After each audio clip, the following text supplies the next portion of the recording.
Hi class! Once again, welcome na naman sa ating panibagong vlog para sa araw na ito. So just kidding. So welcome to another video presentation for our class. And in this video, I'm going to share to you some of the topics that you might encounter with regards to law enforcement administration. So if you are going to survive this semester, then by the next semester you will start to take these courses or these subjects also. So these topics that I will be discussing to you or the things that I will be introducing to you, kasi yun talaga yung task ko ngayon, is to introduce to you these topics para at least meron na kayong idea what are those topics that you will be learning in those particular subjects later on. So yun ay papahapyawan ko lang. Don't worry, that will be discussed to you in detail ng mga teachers nyo later on. So it's all about law enforcement administration. So let us proceed and let us try to know more about what is law. So basically, sa atin alam na natin kung ano ang batas, di ba? Pero if you are going to express it or to say it or to discuss it basing dun sa pagkaka-define sa ating batas or sa libro or sa textbooks, ay medyo tayo, kailangan natin busisihin talaga ng masinsinan. Okay, so meron tayo dito nakuhang definition. So sabi niya dito, the system of rules that a particular country or community recognizes as regulating the actions of its members and may enforce by the imposition of penalties. So it was emphasized here na merong violations or dito sa law or yung tinatawag natin na law, nandyan yung mga violations. So take note, unang-una dyan na nakalagay sa ating batas, ano yung violation. So yun, i-discuss doon or i-specify doon kung ano yung violation doon. So kagaya ng sa traffic laws natin, di ba, nakalagay doon ano yung violation? Non-wearing of helmets, yun. And then hindi lang nilagay doon na non-wearing of helmets. So yun yung violation.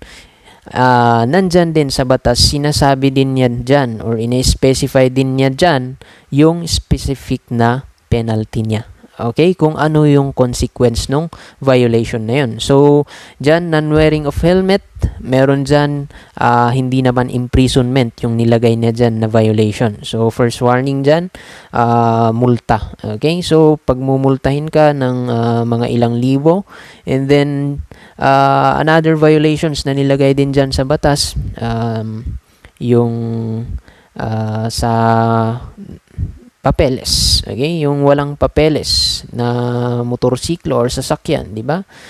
Operating a vehicle without papers or registration. So that is also another violation, and then merong kaakibat naman yan na penalty, and then mas mabigat pa kaysa non-wearing of helmet. So ganun yung batas natin. So hindi lang sinabi diyan sa batas kung ano yung violation, sinasabi din diyan kung ano yung mga penalties. Katulad rin sa sa batas natin, RA 11131, di ba? Meron diyan yung provisions niya, nakalagay diyan yung mga violations. An example, paggamit mo ng ID na hindi sa'yo, yung Professional Regulation Commission ID or PRC ID na tinatawag nila, na registered criminologist. Pero yun pala, hindi ikaw talaga yung may-ari nun. Okay? Or ninakaw mo or yun lang ay nagkukunwari ka na sa'yo yun. So that is a violation on the provisions of RA 11131, and then nakasaad din doon yung penalty. So ganun yung batas natin. Nakalagay kung ano yung penalty, nakalagay din kung ano yung violation. And then not only the violation, in our laws also, sino yung mga magiging liable. So who are liable? So meron dyan, any person. Okay, sa mga ibang batas natin, any person can be liable. Pero meron din yung ibang batas na cover niya lang yung mga iba. I mean, a specific person. So nandyan katulad ng mga public officials natin. So they can only be, sino yung pwede nating makasuhan ng corruption. So, or pwede nating makasuhan ng plunder. Okay, or corruption mga yon. So, syempre, ang magiging liable dyan or yung specific na tao na pwede nating kasuhan ng mga ganyang cases could be yung mga public officers natin. Yung nandun sa pwesto na merong hawak or merong access sa mga budget ng ating government. So, ganun yon. So, meron dyan nilagay kung sino yung pwedeng maging liable or violator ng batas na yon, kung ano yung violation, and then kung ano yung penalty. So, yun yung batas natin or yun yung characteristics ng isang batas or law. Okay? And then we have here enforcement, simply to compel or an act to compel obedience to a law, regulation, or command. Okay, so basically, ang merong gantong functions are yung mga nandun sa field ng law enforcement. So, an example, police officers, BPAT. Okay, BPAT or barangay police natin or barangay peacekeeping action team. Yung tawag nila ngayon, yung barangay tanods. Okay, so yun lang, to compel someone na mag-obey sa batas natin. Okay, and then we have here administration, an organizational process concerned with the implementation of the objectives and plans and internal operating efficiency. So, sila mismo yung parang nasa likod, okay? Or ito yung sila mismo yung parang nag-i-implement talaga, okay? Sila yung mga nagmamanage, okay? Nagmamanage ng isang organization or nagmamanage or nag-i-implement ng mga batas natin or ng mga policies and others. Gaya dito sa school natin, okay? So, in a university, meron yung sinasabi nila na admin or administration department. So, yan yung function nila more on the operation of the school or to monitor, to manage the operation of the university. So, nandyan, sila yung nag-a-approve kung ano yung mga activities na pwedeng isagawa sa school. Sila din yung nag-a-approve kung ano yung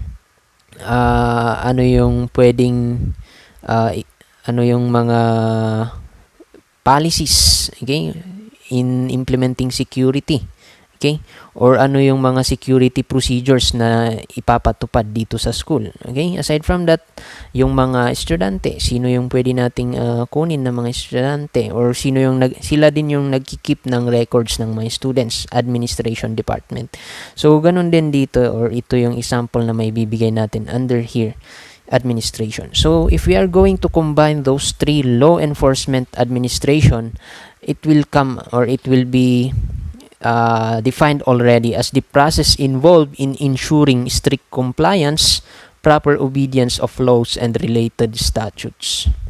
So nandito na the process of ensuring strict compliance. So ito na yung mga nandito sa law enforcement administration, nandyan na yung mga different agencies natin or government agencies na implementor natin, okay, ng mga batas. And then sila ay masasabi natin na nandyan sa law enforcement and administration. So an example of those agencies that are under the law enforcement or classified under law enforcement administration, nandyan yung Philippine National Police. Okay, so sila yung number one implementers ng ating mga batas. Okay, so sometimes they are, or in some books they say that the police force symbolizes the law.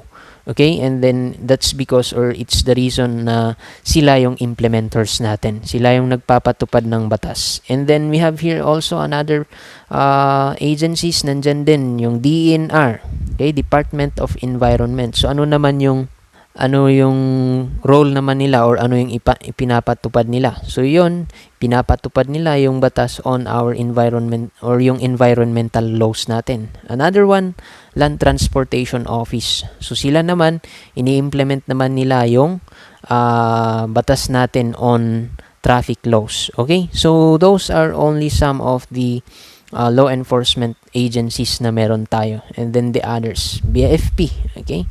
So nandyan yung fire code. So sila naman yung nagpapatupad ng batas, okay? With regards to safety or fire safety, okay? And then yung mga investigator din sila ng mga cases ng arson. Okay? Sila din yung nag-iimbestiga niyan. kung yung mga sunog or sinadyang sinunog na mga kabahayan, properties, pumapasok din dyan. Hindi police officers actually ang nagkakandak ng investigation sometimes sa mga ganyan. Kapag yan ay cases ng arson or sunog.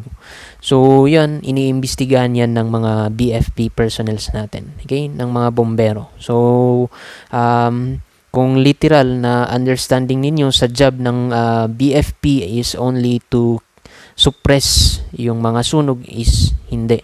So, meron silang proactive measures din na ginagawa. So, nandyan, nag-i-inspect sila. Ini-inspect nila yung mga buildings, kung okay lang ba yung mga wirings nila doon, okay lang ba, meron ba silang mga fire extinguishers na in-install, mga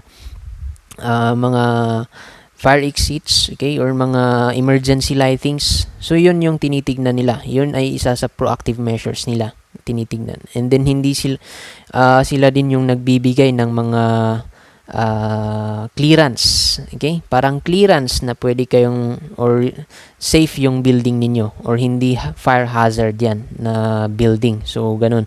Yan ay requirement kapag ikaw din ay kukuha ng business permit mo. And then, aside from that, hindi lang sunog yung ina-actionan nila. Sa BFP, any kind of emergencies, so long as hindi yan barilan. So, yun yung sabi nila, okay?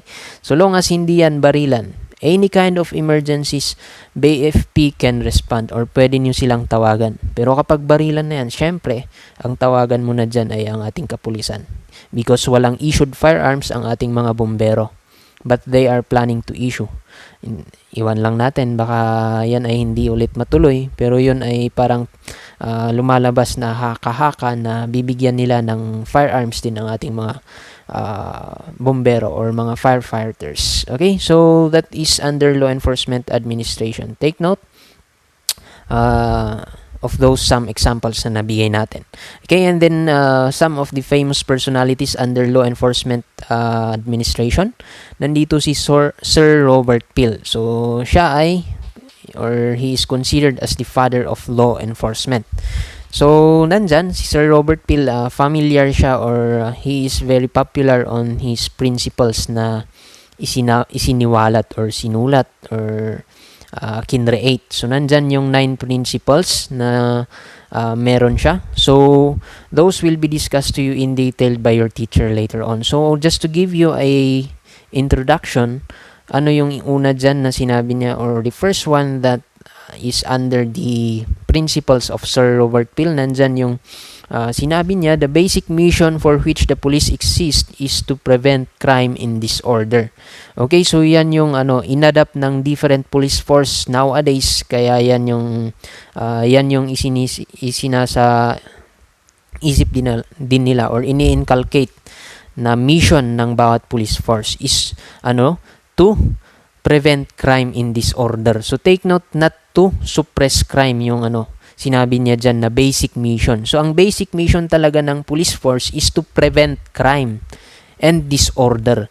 Wag nating hayaan, kasi sabi nga in health din, to prevent is better than cure. Ganon din sa police force, to prevent is better than suppression or pag-aaresto or pag-deal with criminality. Mas magandang i-prevent na natin kaysa hayaan pa natin or hintayin na may mangyari or may masaktan and then saka tayo gagalaw. So yun yung basic mission ng police force according kay Robert Peel, which is very true. To prevent crime and disorder. So, yun lang. Sometimes kasi hindi natin mape-prevent talaga ang criminality. Kahit sino kasi, kahit saan, or kahit anong oras, pwedeng mag-exist ang krimen. And then, sa paligid naman natin, hindi natin masasabi na lahat sa bawat sulok ay nandyan ang police force. No. Kaya sometimes hindi natin na-prevent. So that's the time papasok yung other functions ng PNP, which is to investigate or to suppress criminality. Another one under the principles of Sir Robert Peel is yung sinabi niya, the test of the police efficiency is the absence of crime and disorder, not the visible evidence of police action in dealing with it. So dito ang talagang ito rin ay masasabi natin na tama or talagang totoo. Wherein masasabi natin na effective ang police force kapag nakikita natin na konti lang yung krimen na nangyari or totally na walang krimen na nangyari sa ating locality or sa ating lugar. Yun yung sinasabi ni Sir Robert Peel na basis natin. Hindi yung basihan natin ay kung marami kang nahuli or maraming nahuli yung police officers na kriminal or maraming mga magnanakaw na nahuli ang ating mga kapulisan or napatay ang ating mga kapulisan. So, hindi yon yung basis. Kasi ang ibig sabihin nun, kung napakarami nilang nahuli, ibig sabihin nun, hindi nila natutupad yung basic function nila. Ano yung basic function nila ulit? So, the basic function is to prevent crime in disorder. So, yun, ibig sabihin, hindi sila nagiging efficient pag ganun. So, ang sabi ni Sir Robert Peel, the best criteria or the test of police efficiency is yung absence of crime and disorder, or at least man lang kung hindi talaga absence, at least less number of crime and disorder. So yun yung ilan lamang sa principles na inadapt or sinabi ni Sir Robert Peel, which is believed and it was accepted or widely accepted by different police organization nowadays. So take note, Sir Robert Peel is the father of law enforcement, or isa yun sa dahilan kaya siya tinawag na father of law enforcement. And then now we have here industrial security management naman. So under industrial security management, ito rin ay mapag-aaralan nyo later on. Kasi ang PNP and then the Armed Forces of the Philippines, ang katulong nila in achieving internal security or peace in order dito sa bansang Pilipinas. Sino ang katulong nila? Number one na katulong din nila dyan is yung mga security practitioners natin or yung mga security guards. Okay? So, dito rin sa criminology, you will be learning all about industrial security management. So, nandito, pag-aaralan ninyo yung batas on RA 5487. So, yan yung Private Security Agency Law. That was also passed during the time of Ferdinand Marcos or late President Ferdinand Marcos somewhere in 1969. Yan yung the Private Security Agency Law. Yan yung nag-professionalize naman ng security works here in the Philippines. Kaya kung mapapansin nyo ngayon, na din, medyo quality or merong ng mga standards kung sino yung pwedeng ma-hire as a security guard. Kasi hindi lang basta-basta din ang security task. Okay? Kung akala nyo ang mga security guard, mga mga walang kwenta yan. Nakatayo lang dun sa gate, nagbibilang ng mga taong pumapasok. No, hindi ganun yun. Kung akala nyo wala silang ginagawa, take note, yung mga yan, kung akala nyo nakatayo lang sila dun na walang ginagawa, sa utak nila or sa isipan ng mayan, gumagana yung mga yan. Nag-iisip sila. Okay? Tinitignan ka, akala mo hindi ka pinapansin, pero actually, minamanmanan ka and din gumagana yung isip niya. Ini-evaluate kung ano kaya yung mga gumagalaw sa isipan niya na ano kaya yung mga dala-dala mo. Ganun, ano kaya yung pakay mo or ano kaya yung nasa bulsa mo. Okay, mga ganun na mindset. Malikot din ang utak ng mga security guards natin. Or yun yung isa sa qualities ng a good security guard. Okay, hindi yung pala antukin. But anyway, that will be discussed further to you under industrial security management later on. Yung mga qualities, requirements, okay, kasi na-professionalize na. Kung dati ay kung kilala mo si Mayor, pwede kang magtrabaho ng security guard or hindi. I mean, pwede kang magtrabaho ng security guard or kunin agad as a security guard. But nowadays, kailangan mong kumuha ng license, okay, to practice profession, okay, or security profession. Kailangan mong kumuha ng mga ganon. Kailangan mo din at least high school graduate, ayan, and then mga iba pang requirements. Okay? So, with that, nandito rin under industrial security management, 3 types of security guard. Okay, number 1 dyan, private security guard force. So, meaning, they are employed by certain private security agency. So, ito yung karamihan nowadays. Okay? Private security guard force. Company guard force naman, ito yung talagang hinire mismo ng kumpanya na mag-act as security guard. So, walang third party or walang trilateral relationship contract. Okay, direkta na, katulad dito sa school natin, direkta na hinar yung mga security guards natin. Okay, sila yung nagtitrain ng mga security guards natin, nagse-select, nag-hire. So, yun yung pagkakaiba niya sa private security guard force. Kasi sa private security guard force, parang sila yung nag-hire ng security guard and then dinedeploy nila sa bawat mga companies. Okay, and then yun, parang meron silang kukunin na mga bayad din, okay, parang kontrata and others. Okay, government security guard force naman, by the word itself, ang nagpapasahod mismo dyan is, or manage niyan is the government. So they are being paid by the government. So other than the police force and armed forces of the Philippines na gumagawa din or nagpo-perform ng mga task gaya ng pag-iimbestiga, pagsisecure ng isang area, they are under government security guard force. Okay? So those are the three types of security guard force. And then we have here now the police patrol. So dito rin pag-aaralan ninyo kasi ito yung isa sa pinaka main function din ng isang police officers. Okay?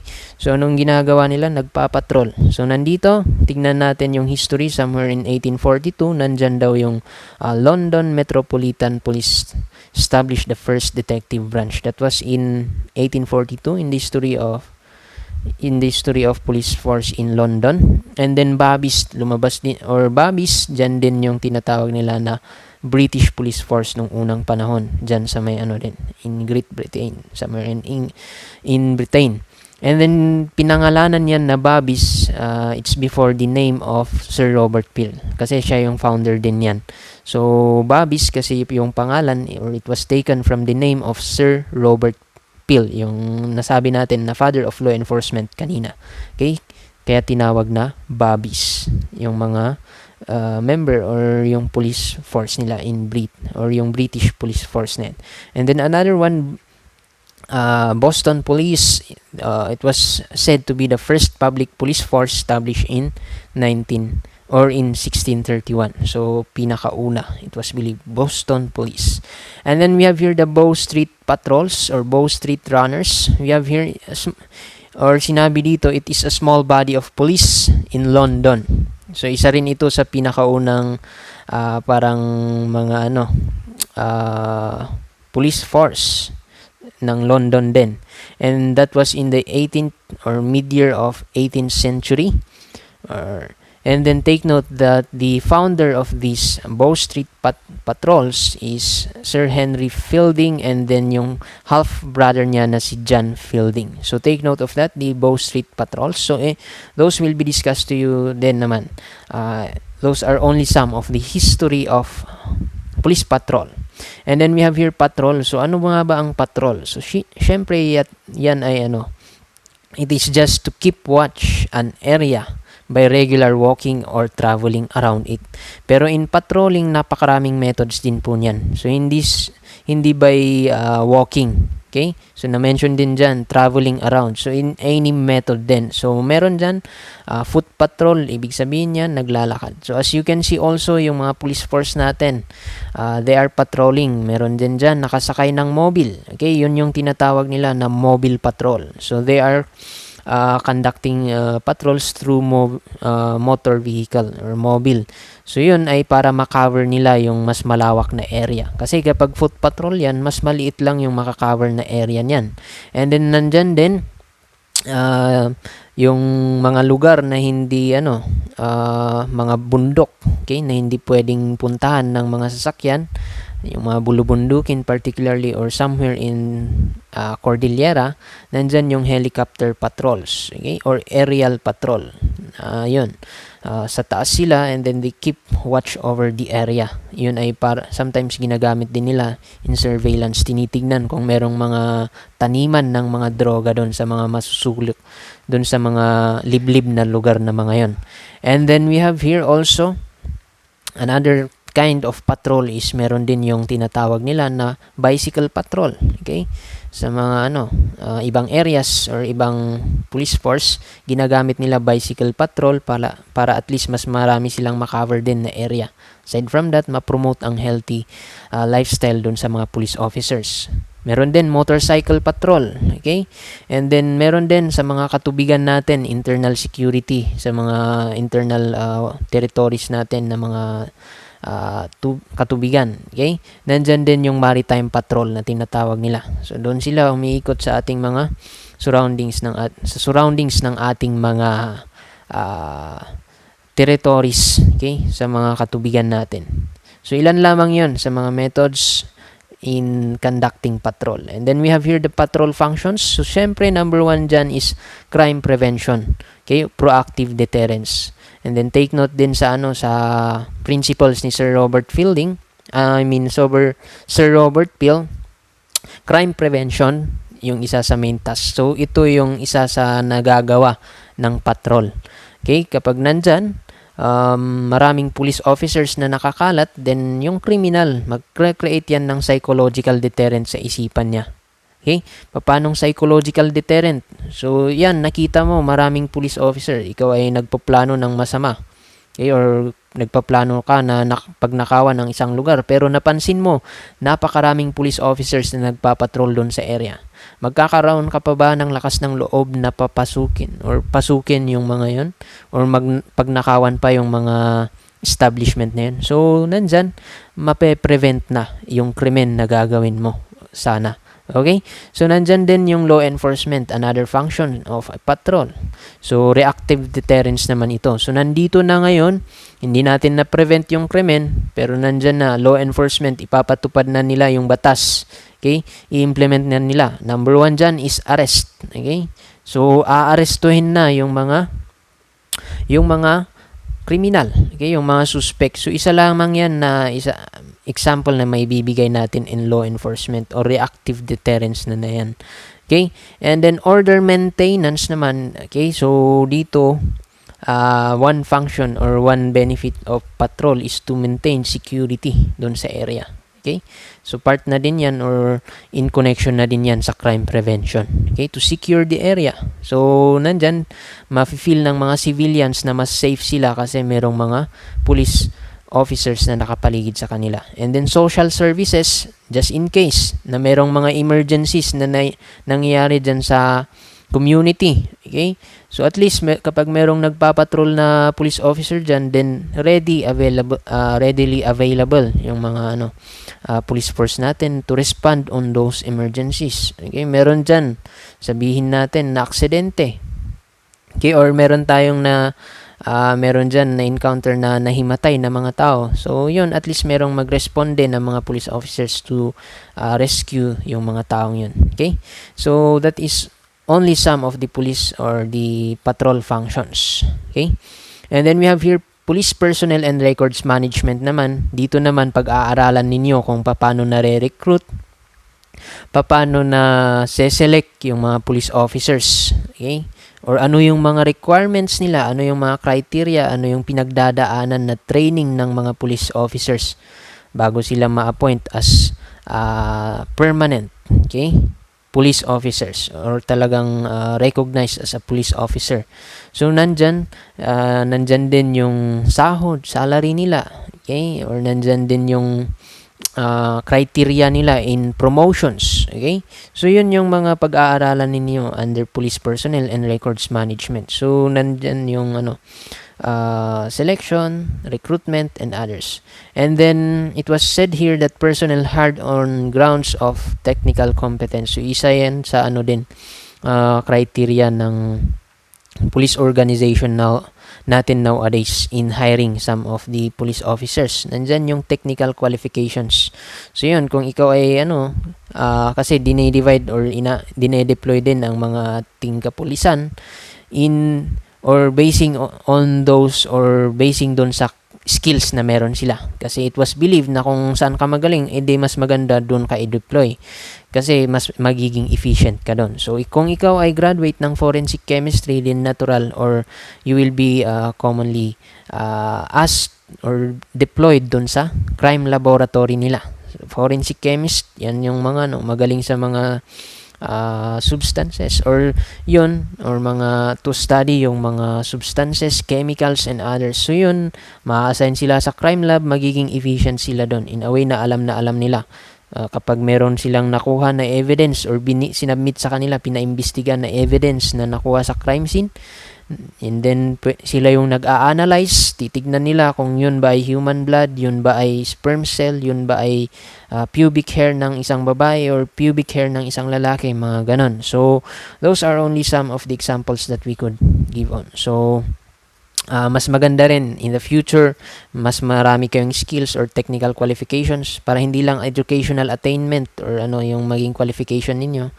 At least kumuha din kayo ng technical qualifications ninyo, gaya ng driving. Okay?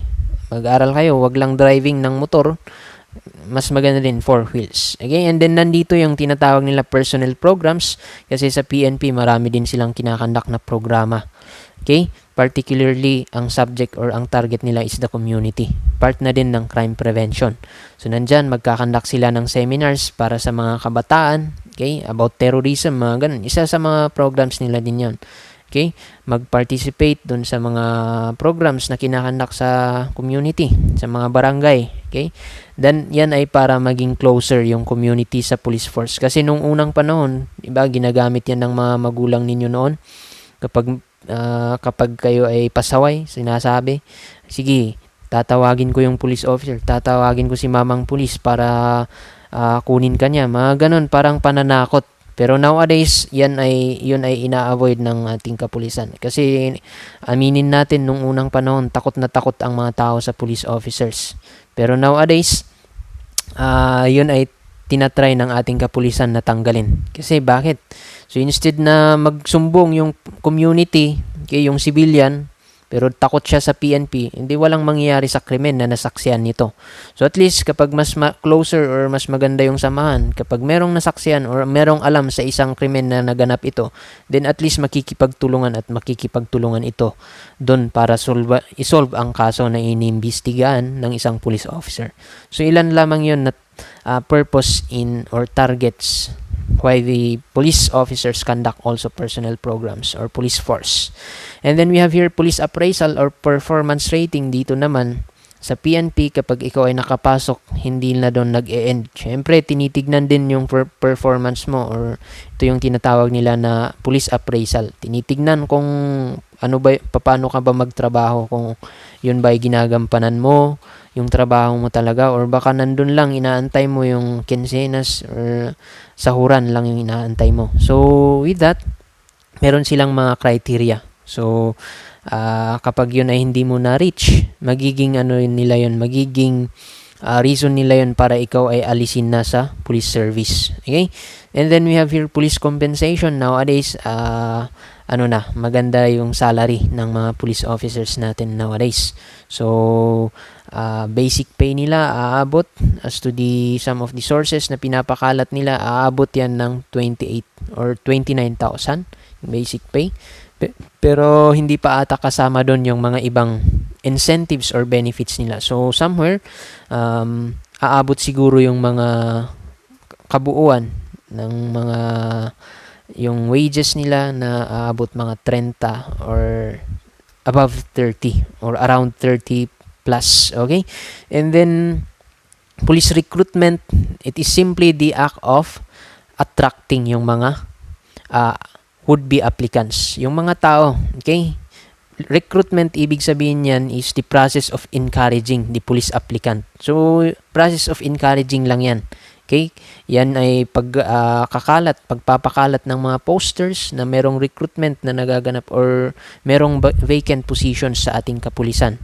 So yan ay under police recruitment. Pero ang talaga dito naman, take note sa recruitment, encouragement lang yan. Okay? Para maraming mag-apply sa PNP. Pero ngayon, pagkatapos marami na silang na-recruit or marami nang interested mag-apply, okay? Meron na kayong mga natawag, na-attract, na-encourage na mag-apply sa police force. Ngayon, you are going to meron na tayo yung tinatawag na police selections or screening na tinatawag nila. So, nandyan na. Iisa-isain kayong iti-test. So, papasok kayo, agility test. So, nandyan yung iti-test kung ilang push-up yung magagawa mo. Okay? Kung ikaw ay mahina dyan, yan ay magiging isang dahilan na ikaw ay mabagsak or hindi matanggap sa pulis. Okay? Nandyan din, hindi lang naman yon. Kung mahina ka dun sa agility, pwede kang bumawi sa ibang test. Okay? At least ma-reach mo yung standard or minimum. Kasi kapag hindi mo na-reach yung minimum na nire-require nila, sabihin natin 10 push-ups or 25 push-ups, hindi mo nagawa, scratch ka na. Pero kapag nagawa mo yun, at least 25, saktong 25, pwede ka pang mag-push. So yun, papasok ka na dyan naman yung next na proseso. So nandyan yung neuropsychiatric. So nandyan naman yung iti-test ka or iti-test yung yung pag-iisip mo. Kung ikaw ba ay hindi parang may sayad sa utak, or may nararamdaman na or may physiological or psychological disorder, mga disorders, yun yung gusto nilang malaman. Okay, kung normal lang ba yung emotion mo, on how you are going to control your emotions, and lahat-lahat na yun yung sa neuro. Pag pinasa mo yun, meron na naman yung medical test kung healthy kayo. So alagaan din ninyo yung health ninyo.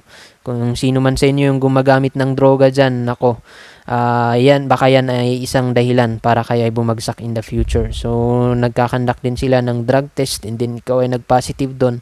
Aside from ikaw ay matatanggal or ma-disqualify, ikaw pa ay matutokhang.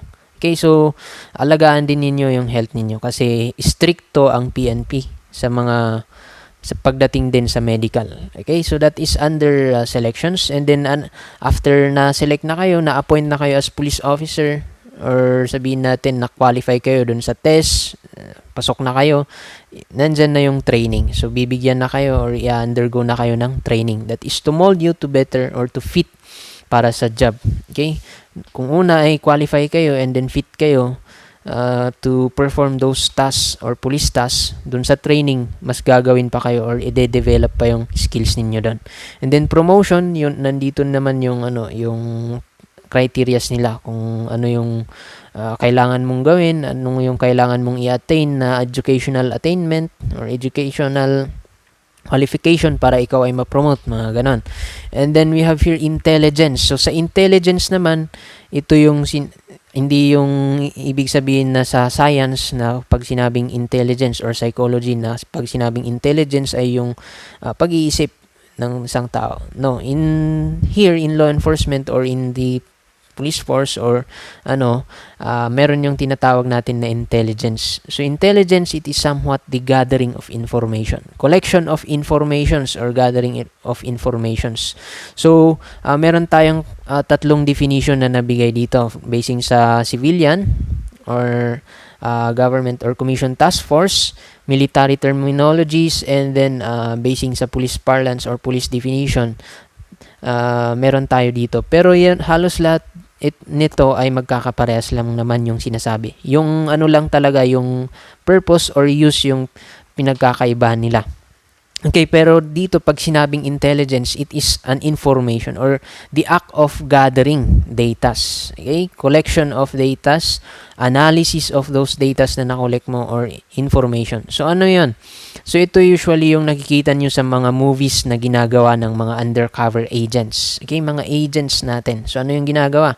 It is secret or it is a closed or it is a covered method in acquiring details dun sa kalaban ninyo, okay, or dun sa isang organization na pinaniniwalaan ninyo na nagsusupply ng droga or planta ng droga, mga ganon. So yun yung tinatawag natin na intelligence, the gathering of information through those covert acts also, or commonly through covert acts.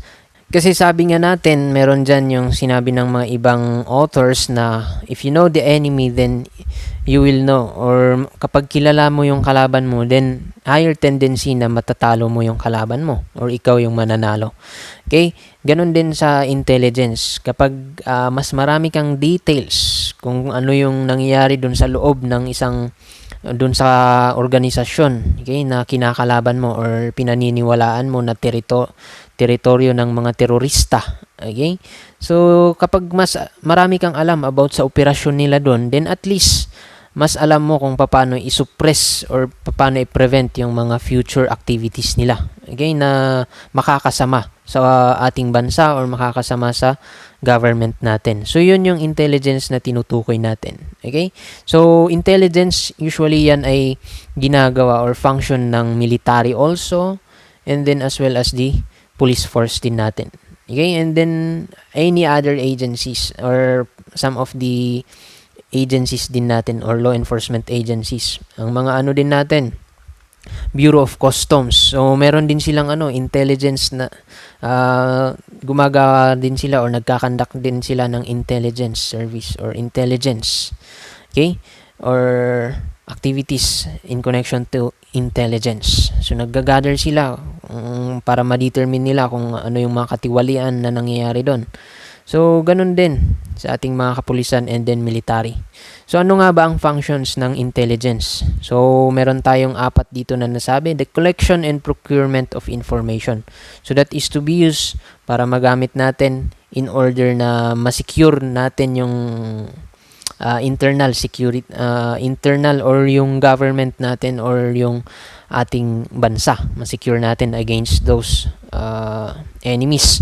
Aside from that, evaluation of the information which then become intelligence. Kasi hindi lahat ng information na nakukuha natin is totoo. Sometimes we need to evaluate kung yun ba ay totoo, kasi baka mamaya chismis lang yan. E then, ginamit ninyo na sa an example, nakuha ninyo or nalaman ninyo na meron silang ipapatupad or meron silang ipapadala. Sabihin natin, meron kayong iniimbestigan or undercover kayo, agents, and then you are conducting intelligence or gathering intelligence from the other organization na pinaniniwalaan ninyo na planta ng droga.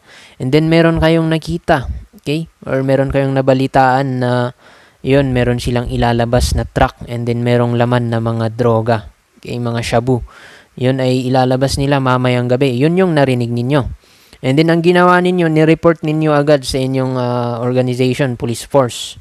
And then yun, nagkandak kayo agad ng raid or nagkandak kayo ng buy bust. And then yun, pinuntahan nyo yung truck. And then, ni-raid ninyo yung establishment.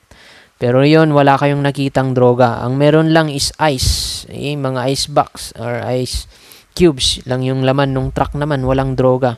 Anong dahilan nun? Hindi nyo kasi vinalidate or in-evaluate kung totoo yung intelligence na nakuha ninyo. So, yun yung kailangan din ninyong i-confirm. Or kailangan din ninyong i-confirm. Baka mamaya, chismis lang yan. Okay? Before you do an action. Baka mamaya yan ay ikakapahamak ninyo. Yun pala ay set up and others. Okay? And then, dissemination of intelligence to those who need it. So, yun. And then, counterintelligence, ito naman yung mga procedures natin na ginagawa in order to avoid those intelligence. Kasi, ang kalaban din natin, nagkakandak din yan ng mga ng intelligence or naggagather din sila ng intelligence. Diba? Kung naggagather tayo ng intelligence, sila rin, meron din silang ginagawang activities or they are gathering intelligence also. So, yung, by the word counterintelligence, syempre i-avoid natin yung mga yun. So, paano? Isang method natin is, one way to counter intelligence is yung sasalain natin kung sino yung pwedeng pumasok sa ating establishment. Or sasalain natin yung mga pwedeng personnel or pwede nating i-hire na personnel. Baka mamaya, spy pala yung nag-a-apply sa atin. Okay? So, isa lamang yun na mga ways natin in order to avoid or to prevent the enemy from gathering intelligence or obtaining intelligence from our organization. So, take note, counterintelligence is the same with negative intelligence. So those are some of the functions of intelligence. And then in law enforcement administration also, you will learn on comparative police system. So under here, it is the process of outlining the similarities and differences of one police system to another in order to discover insights in the field of international policing. So dito naman, i-compare ninyo or pag-aaralan ninyo ano ba yung ginagawa ng police force ng Japan, and then ano yung ginagawa ng police force natin. Okay? So ma-observe ninyo or you will learn or you heard on some news na ang Japan, konti lang yung crime rate nila. So bakit kaya ganon? So ganun yung parang gagawin niyo, i-compare niyo or i-analyze niyo yung police force ng isang lugar. Okay, bakit kaya ganun yung nangyayari dun sa Japan? So yun, it was found na ano talaga yung police force nila or yung sistema nila is maganda rin. Okay? Or meron yung tinatawag nila na sa mga park, may mga naka-deploy talaga na mga police officers wherein sila ay nagbabantay talaga doon ng masugid. Okay? And then nakita natin na ganun yung ginagawa nila or pag nalaman natin kung ano yung mga techniques nila, bakit kaya napakababa ng crime rate nila doon sa Japan. So at least pwede nating i-adapt din yon. And then tingnan natin kung applicable dito sa bansa natin. Ito yung dahilan kung bakit natin pag-aaralan or bakit meron tayo itong comparative police system na ito. So hindi lang Japan, meron din yung ibang bansa. I-compare natin ano yung ginagawa ng police force nila doon. Ano yung mga techniques na ina-apply nila. Baka pwedeng yun ay igayahin natin, i-adapt natin dito sa Pilipinas, and then para naman bumaba yung crime rate natin. Mga ganun na instances. Yun yung purpose ng comparative police system. Okay? So, meron dito yung methods na nasabi dito. So, it is actually isang pangangailangan or it is necessary talaga ang comparative police system. Okay? Kasi nasabi ko nga, pwede nating gamit din yung mga ideas, pwede nating i-adapt yung mga ideas or mga techniques, programs ng ibang bansa or police force ng ibang bansa para sa ikauunlad or ikabubuti rin ng ating police force. Okay? And then meron dito sa comparative research or comparative police system yung methodologies on how to conduct those comparative research. So nandito yung sinabi nila, it can be carried out by safari method. So paanong safari method? So the researcher visits another country. Kaya kung mapapansin niyo, meron yung mga police force member ng police force natin na pinapadala sa ibang bansa para mag-aral. Doon mag-aral. Okay? Mga police natin na pinupunta sa ibang bansa para mag-training doon. Yan ay purpose din niya is isa din yan na purpose natin is or isa sa purpose natin dyan is for us to learn kung ano yung ginagawa nila doon sa ibang bansa. Baka pwede nating i-adapt dito. Ituro natin sa mga police force or member ng police force natin dito. Gaya ng sa bomba. Okay? Paano yung pag-defuse ng bombs. Okay? So, yun, meron tayong mga pinapadala sa ibang bansa na mag-aral, mag-training on how to defuse or how to deal with bombs. So at least pag bumalik sila, meron na tayong trainer dito magtuturo about those. Okay? So that could be an example under safari method. So direktang pupunta yung researcher to the another country. And then dito naman sa collaborative method, the researcher communicates with the foreign researcher. So not necessary na pumunta sa ibang bansa. Pwede rin naman kapag merong foreign researcher dito, then we can parang makipagkwentuhan sa kanya, conduct interviews with him or her, and then we can gather informations or ideas, okay? Or malaman natin kung ano yung ginagawa naman nila dun sa bansa nila.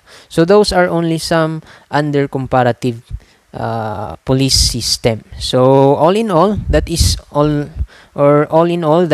about law enforcement administration. So that will be the things or the topics that you might encounter in the future if you were able to reach or if you will able to survive this semester. So ilan lamang yan. So pahapyaw lang yan actually ang law enforcement administration area or subject area, napakaraming topics na may encounter. So pahapyaw lang yung ginawa natin. So with that, I would like also to end this video. If you have some question, you can just type it on our comment section, and then that will be answered on our synchronous sessions, or if not, it will be replied on the comment also. So thank you for watching, and then I do hope that you have learned something in this video. So with that, keep safe, and then see you next time.